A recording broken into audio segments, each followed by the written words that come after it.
Red టీవీలో మీ వ్యాపార ప్రకటనల కోసం ఈ నంబర్ ని సంప్రదించండి 6281747728. సార్ ఇప్పుడు పవన్ కళ్యాణ్కి సంబంధించి ఇటు పవన్ కళ్యాణ్ కావచ్చు, అటు శివరాజ్ కుమార్ వాళ్ళ వైఫ్ కర్ణాటకలో పోటీ చేయబోతున్నారని చెప్పేసి. అయితే ఈసీ వీళ్ళకి సంబంధించి వీళ్ళు ఎలాగో హీరోలు కాబట్టి ప్రజల మీద ఇంపాక్ట్ ఉంటుంది, అభిమానులు అనేది ఒకటి ఉంటుంది. సో వాళ్ళకి ఇంపాక్ట్ కలిగించకుండా మూవీస్ కానీ, ఇప్పుడు మొన్న ఉస్తాద్ భగత్ సింగ్ అని చెప్పేసి ఒక గ్లిమ్స్ వచ్చింది గ్లాస్కి సంబంధించి. సో ఇది ఒక పొలిటికల్ ప్రొపగాండా ఉన్న సినిమాలు కానీ, యాడ్స్ కానీ ఎలాంటివి పెట్టొద్దు, జరగొద్దు అని చెప్పేసి ఈసీ కండిషన్స్ పెట్టబోతోంది అని ఒక టాక్ వస్తుంది. అంటే ఈసీ పెట్టగలదా? అంటే దానికి ఉన్న పరిమితులు ఏంటి సార్? అంటే ఇప్పుడు ఎలక్షన్ కమిషన్ నిజంగా ప్రజల్ని ప్రభావితం చేసే కంటెంట్ ఏదైనా ఉంటే దాని మీద బ్యాన్ వేయచ్చు. కానీ ఎలాంటి సందర్భాల్లో బ్యాన్ వేస్తారు అనేది ఇక్కడ చాలా ముఖ్యమైన అంశం. ఎందుకంటే ఫ్రమ్ ద ఎలక్షన్ కోడ్ వచ్చినప్పటి నుంచి అన్ని యాక్టివిటీస్ పైన కూడా అందరికీ పరిమితులు ఉండవు, అందరికీ పర్మిషన్స్ ఇవ్వరు. ఎలక్షన్ కోడ్ వచ్చేసరికి వాళ్ళు క్యాన్వాస్కి టైం ఇస్తారు. అంటే మీకు ప్రచారానికి ఒక టైం సందర్భం చెప్తారు. ఆ టైం అంటే రాత్రి 10 ప్రచారాలు క్లోజ్ చేయాలి అని చెప్పారనుకోండి, 10 పెట్టుకోవాలి. మీ లౌడ్ స్పీకర్స్ లిమిట్ ఎంత ఉండాలి, ఆ లౌడ్ స్పీకర్స్ లిమిట్ చెప్తారు. అంటే మీరు ప్రజలు ఏం మాట్లాడాలి, ఏం మాట్లాడకూడదు అనేది కూడా ఉంటుంది. అంటే ఓటర్లని ప్రలోభ పెట్టేటువంటి విషయాలు అయి ఉండాలి. ఏదైనా ఓటర్లని ప్రలోభ పెట్టేటువంటి విషయాలు అయి ఉంటే కనుక వాటిపైన ఈసీ చర్య తీసుకునేటువంటి అవకాశం ఉంటుంది.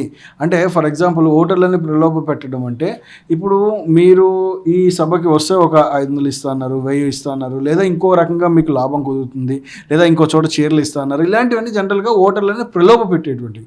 కానీ ప్రచారానికి మాత్రం పరిమితులు ఉన్నాయి. ఎలాంటి పరిమితులు ఉన్నాయి, లేదా ఇంకొక వాళ్ళు ఎంతైనా ప్రచారం చేసుకునే విధానం ఉంది. పరిమితులు ఎలా ఉంటాయనే చూద్దాం. అంటే ఫర్ ఎగ్జాంపుల్ ఓటర్లని ప్రలోభ పెట్టేటువంటి ప్రచారం ఫస్ట్ చేయకూడదు. తర్వాత ఎక్కడ వాళ్ళ రిప్రజెంటేషన్లు దూషణ ఉన్నటువంటి ప్రచారాలు ఎక్కువ శాతం ఉండకూడదు. అంటే ఇవాళ మనం చూసుకుంటే ప్రచార స్థాయి మారింది. ఇదివరకు ఏంటంటే డోర్ టు డోర్ వెళ్ళటము, రీచబిలిటీ బాగా ఎక్కువ, నాయకులు బాగా ప్రజల్లో తిరగడము విపరీతంగా చేసేవాళ్ళు, విపరీతంగా ఉండేది ఎక్కువ సంఖ్యలో. ఇప్పుడు అది తగ్గింది. ఎందుకని? ఎప్పుడైతే ప్రచారంలో కూడా డిజిటలైజేషన్ వచ్చింది, సోషల్ మీడియా రావడం మొదలుపెట్టిందో, ఇవాళ డోర్ టు డోర్ ప్రచారం అనేది సోషల్ మీడియా ద్వారానే జరుగుతుంది. నిజం చెప్పాలంటే ప్రతి ఒక్కరి చేతిలో సెల్ ఫోన్ ఉంటుంది, చూసుకుంటున్నారు. సో వీళ్ళు ఏం చేస్తారంటే అందులోకి మనకి ఇప్పుడు ఇప్పటికే ఒక పార్టీకి సంబంధించిన వాళ్ళు ఇంకొక పార్టీకి సంబంధించిన ట్రోల్స్ పెట్టుకోవడము మనం కూడా చూసాం. ఈ మధ్య ట్రోల్స్కి ఒక అమ్మాయి బలైపోయింది, ఒక పార్టీలో అమ్మాయి. సో అదే తను కూడా బలైపోవడం చూసాం. ఇలా ట్రోల్స్ పెట్టుకోవడము, వాళ్ళు దానికి సంబంధించి వాళ్ళకి మళ్ళీ మీమర్స్ ఉన్నారు, వాళ్ళు ఖాళీ ఉండరు, వాళ్ళు క్రియేట్ చేయడము, ఒక పార్టీ మీద ఒకళ్ళు మాట్లాడడము, ఇవన్నీ జరుగుతున్న నేపథ్యంలో ఏదైనా ప్రచారంలో ప్రలోభ పెట్టేటువంటి అంశం ఏదైనా వస్తే దాన్ని బ్యాన్ చేసేటువంటి విస్తృత అధికారం ఈడీకి ఉన్నది. అయితే ఇందులో ముఖ్యంగా గమనించుకోవాల్సింది ఏంటంటే, మీరు అన్నట్టు సినిమా నేపథ్యం, సినిమాలు ఇవి కనుక ప్రభావం చూపించాయంటే ఆ సినిమా కూడా ఎలాంటి ప్రభావం చూపిస్తుందని ఈసీ ఎగ్జామిన్ చేసిన తర్వాత బ్యాన్ చేయడం జరుగుతుంది. లేకపోతే ప్రతి సినిమా బ్యాన్ చేయరు, ఈసీ ఖచ్చితంగా బ్యాన్ చేయరు. అంటే మీరు ఇంకొక విషయం ముఖ్యంగా గమనించుకోవాలి. ఇప్పుడు ఇదే తెలుగు రాష్ట్రాల్లో కావచ్చు, ఇంతకుముందు చాలామంది పొలిటీషియన్స్ కంటెస్ట్ చేశారు. ఎన్టీ రామారావు గారు చేసినప్పుడు ఉంది, ఆ తర్వాత చిరంజీవి గారు చేసినప్పుడు ఉంది, తర్వాత మిగిలిన రాజకీయ నాయకులు వాళ్ళు యాక్టర్స్ వచ్చినప్పుడు ఉంది, ఇప్పుడు పవన్ కళ్యాణ్ గారు వచ్చారు. మరి పవన్ కళ్యాణ్ గారు వచ్చినప్పుడు లాస్ట్ టైం ఎలక్షన్స్ అప్పుడు మూవీస్ బ్యాన్ చేశారు, ఆయనవి చేశారా? లేదు కదా. అంటే ఇక్కడ ముఖ్యమైన అంశం ఏంటంటే, ఇప్పుడు ఏదైనా సపరేట్గా ఒక ట్రైలర్ కానీ టీజర్ కానీ ఏదన్నా ఇది నిజంగా ప్రభావితం చేసి ఒక ఇంపాక్ట్, నెగిటివ్ ఇంపాక్ట్ కానీ, అంటే ఓటర్లని ఇంపాక్ట్ చేయగలదు అనుకున్న ఉంటే చేయొచ్చు, లేకపోతే లేదు. అయితే ఇప్పుడున్న ప్రస్తుతమైన తరుణంలో అలాంటిదైతే నాకేం కనపడలేదు. నేను చూసిన వాటిలో అయితే అలాంటిది అందులో ఏమీ లేదు కాబట్టి వెళ్ళొచ్చు. ఇప్పుడు మీరు అంతదాకెందుకు, వాళ్ళ పార్టీ ప్రమోషనల్ వీడియోస్ ఉంటాయి, వాళ్ళు చేసుకుంటారు, సాంగ్స్ పెట్టుకుంటారు. సో వాటిల్లో కూడా వాళ్ళు డిఫరెంట్ వాళ్ళ సింబల్స్ చూపించుకుంటారు, వాళ్ళు చేసే గ్రోత్ని చూపించుకుంటారు. సో అవి కూడా చేయొచ్చు. వాటికి మూవీస్కి పెద్ద ఇంపాక్ట్ ఏముంది? అంటే ఈ లీడర్ ఏది యాడ్ చేసినా కనెక్ట్ అవుతుంది కదా. వాళ్ళు ప్రచారం చేయడానికి ఎవరి తరపు నుంచైనా ఎలా అయినా ప్రచారం చేయించుకోవచ్చు, వాళ్ళకి ఆ హక్కు ఉంది. అంటే ఈమె ప్రచారం చేయొచ్చు. ఇంపాక్ట్ అనేది ఓటర్ల ప్రలోభం ఎంతవరకు ఉంటుందని చూసుకున్న తర్వాత మాత్రమే ఎలక్షన్ కమిషన్ చర్య తీసుకోవడానికి ఉంటుంది. ఇప్పుడు ఉస్తాద్ భగత్ సింగ్లో ఒక గ్లిమ్స్ వచ్చింది, ఆ గ్లిమ్స్ మీరు చూసున్నారు. అయితే ఆ గ్లిమ్స్లో గ్లాస్ పగిలిన కొద్దీ పదునెక్కుతుంది అనే డైలాగ్ ఒకటి. అంటే ఈ గ్లాస్ అనేది ఇప్పుడు జనసేనకి గుర్తు. సో ఆ గ్లాస్ అంటే సైజు కాదు, సైన్యం అని చెప్పేసి అన్నారు. సో ఇది పొలిటికల్గా ఉన్నదంటారా? అంటే పొలిటికల్ ప్రొపగాండా ఏమైనా ఉంది అంటారా, లేకపోతే నార్మల్గా మూవీకి సంబంధించిందే అంటారా మీరు?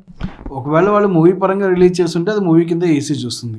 నిజంగా పొలిటికల్ ఎజెండా, పొలిటికల్ మోటివ్ ఉంది అని ఉంటే కనుక ఖచ్చితంగా ఈసీ విచారణ తీసుకునేటువంటి అవకాశం ఉంటుంది. ఎలక్షన్ కమిషన్ విచారణ తీసుకొని ఇది ఓటర్లని ప్రలోభితం చేయగలదు, ఓటర్లని ప్రభావితం చేయగలదు అని కనుక వాళ్ళు ఉంటే కనుక ఇది.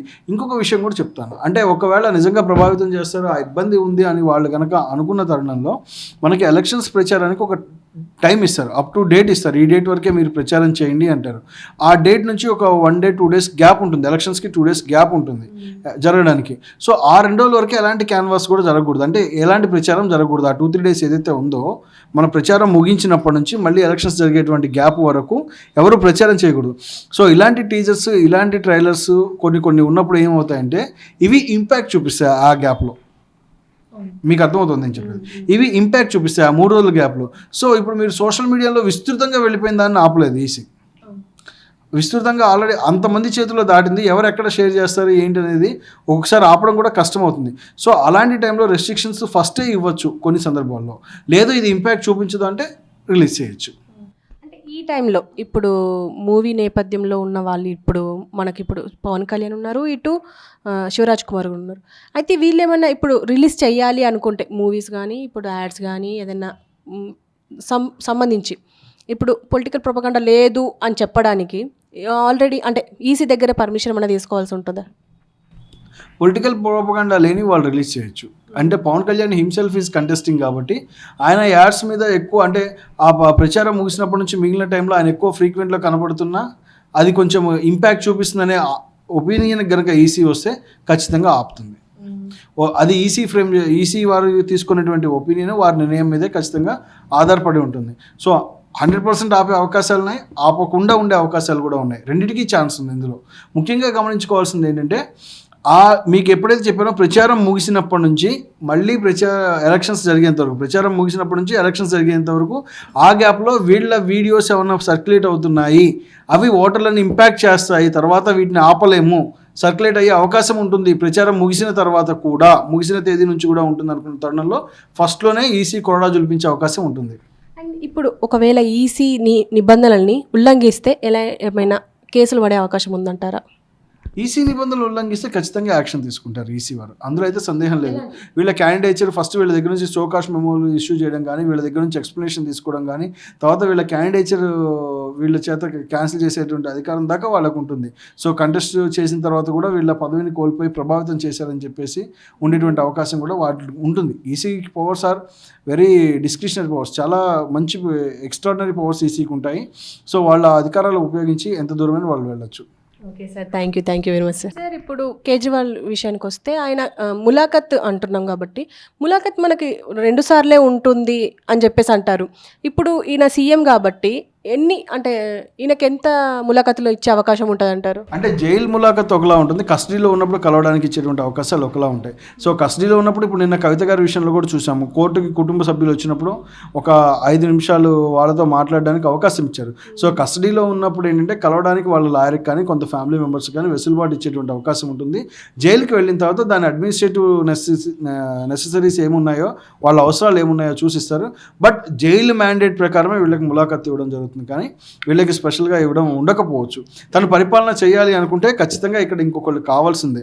సో లేకపోతే పరిపాలన కుంటుపడుతుంది ఏదో ఇన్నాళ్ళు. ఎందుకంటే ఒక విషయం ముఖ్యంగా మీరు గుర్తుపెట్టుకోవాల్సిన అంశం ఏంటంటే, ఇందులో ఇటు పక్కన బీఆర్ఎస్ కావచ్చు, ఇప్పుడు తెలంగాణలో ఉన్నటువంటి భారత రాష్ట్ర సమితి అయినా సరే, అక్కడ మనకున్న ఆమ్ ఆద్మీ పార్టీ అయింది, ఈ 2 ఉద్యమ నేపథ్యం నుంచి వచ్చిన పార్టీలు, 2 ఉద్యమాల నుంచి. ఆయన అవినీతి పైన వ్యతిరేకంగా పోరాడి అదొక ఉద్యమాన్ని తలెత్తి అన్నా హజారా ఆశయాలతో వచ్చానని చెప్పినటువంటి ఉద్యమ పార్టీల నుంచి వచ్చినటువంటి పార్టీ. సో ఇక్కడ కూడా ఇది ఉద్యమ పార్టీ నుంచి వచ్చిన పార్టీ. అంటే వీళ్ళకి ఎప్పుడు మళ్ళీ ప్రజల్లో ఒక ఉద్యమాన్ని చెలరేగిస్తే మళ్ళీ మనకి ఫేవరబుల్ ఓట్ బ్యాంక్ వస్తుందా అనేటువంటి ఒక ఇది కూడా లోపల ఇంటెన్షన్ ఉంటుంది. బట్ ఇంత జరిగిన తర్వాత అలాంటి సక్సెస్